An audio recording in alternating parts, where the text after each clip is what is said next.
bisa bertemu kembali dalam rangka mempelajari sifat-sifat Allah Subhanahu wa taala. Sebagaimana kita ketahui, ya, Allah memperkenalkan dirinya dalam Al-Qur'an. Hampir kita dapat dalam setiap lembaran Al-Qur'an. Di situ Allah menyebutkan nama-namanya, ya, yang setiap nama-nama Allah mengandung sifat-sifat Allah Subhanahu wa taala, ya. Dengan semakin seorang mengenal nama-nama Allah dan sifat-sifatnya, maka dia akan semakin bertakwa kepada Allah. Sebagaimana perkataan sebagian salaf, man kana billahi a'raf kana minhu akhwaf.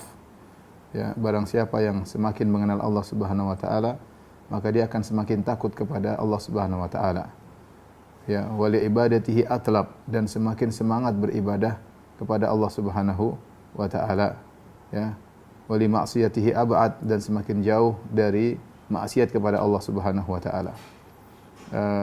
Barang siapa yang semakin mengenal Allah Subhanahu wa taala, semakin mudah baginya untuk khusyuk dalam salat. Ya, semakin mudah baginya untuk merasakan kelezatan manisnya iman tatkala beribadah kepada Allah Subhanahu wa taala, karena dia tahu siapa yang dia sembah. Sungguh benar pepatah orang Indonesia, tak kenal maka tak sayang. Ya, maka tentunya seorang berusaha mengenal sifat-sifat Allah Subhanahu wa taala, semakin banyak sifat yang dia pelajari, yang dia yakini, yang dia pahami, maka semakin dia mengagungkan Allah Subhanahu wa taala. Dan kita tahu bahwasanya sifat-sifat Allah semuanya adalah maha sempurna. Oleh karenanya ketika datang orang-orang musyrikin kepada Nabi sallallahu alaihi wasallam, kemudian berkata, "Ya Muhammad, sif lana rabbak." Wahai Muhammad, berikanlah kepada kami sifat-sifat Tuhanmu. Ya, apa sih sifat-sifat Tuhanmu? Maka Nabi sallallahu alaihi wasallam diturunkan kepada Allah surat Al-Ikhlas, ya, surat Al-Ikhlas, yaitu qul huwallahu ahad, Allahus samad, lam yalid wa lam yulad wa lam yakul lahu kufuwan ahad.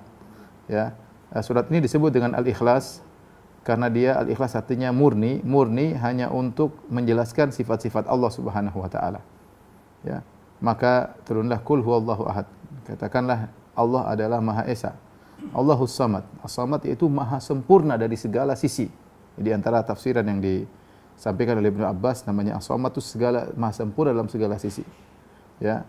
Kemudian Allah Samad, lam yalid wa lam yulad, tidak lahir dan tidak melahirkan dan tidak dilahirkan, wa lam yakul lahu kufuwan ahad, dan tidak satu pun yang serupa dengannya. Ini surat ini menunjukkan kesempurnaan sifat-sifat Allah Subhanahu wa taala, ya.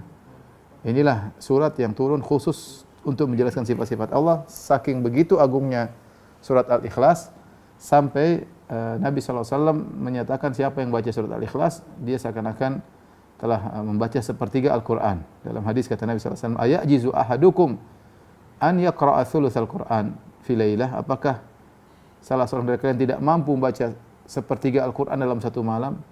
Kata mereka, "Siapa ya Rasulullah?" Kata Rasulullah sallallahu alaihi wasallam, "Qul huwallahu ahad, Allahus samad, lam yalid wa lam yakul lahu kufuwan ahad, thulutsul Qur'an." Surat Al-Ikhlas adalah sepertiga Al-Quran. Kenapa disebut sepertiga Al-Quran? Karena dia spesifik membahas tentang sifat-sifat Allah. Maka jadilah agunglah surat tersebut. Sama seperti ayatul kursi. Ayatul kursi a'dhamu ayatin fi kitabillah, adalah ayat yang paling agung dalam Al-Qur'an, ya. Sebagaimana Nabi sallallahu alaihi wasallam ketika mengatakan kepada Ubay bin Ka'ab, "Ya Abul Munzir, ala u'allimuka a'dhama ayatin fi kitabillah." Ya. Maukah aku ajarkan kepada engkau ayat teragung dalam Al-Qur'an, ya. Yaitu apa? Ayatul kursi. Ayat ini kenapa dikatakan ayat teragung? Karena isinya semuanya tentang pengagungan terhadap Allah, baik sifat-sifatnya, ya, kemahaannya, ya. Allahu la ilaha illa huwal hayyul qayyum. Dialah Allah Subhanahu wa taala yang maha hidup dan maha qayyum, yaitu maha menegakkan yang makhluk-makhluknya, ya. La ta'khudhuhu sinatu wa la naum. Allah Subhanahu wa taala tidak pernah ngantuk dan tidak pernah tidur.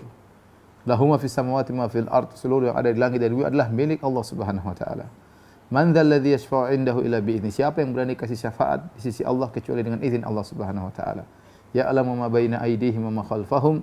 Allah mengetahui apa yang di depan mereka dan apa yang di belakang mereka. Wala yuhituna bi syai'in min ilmihi illa bima syaa. Ya.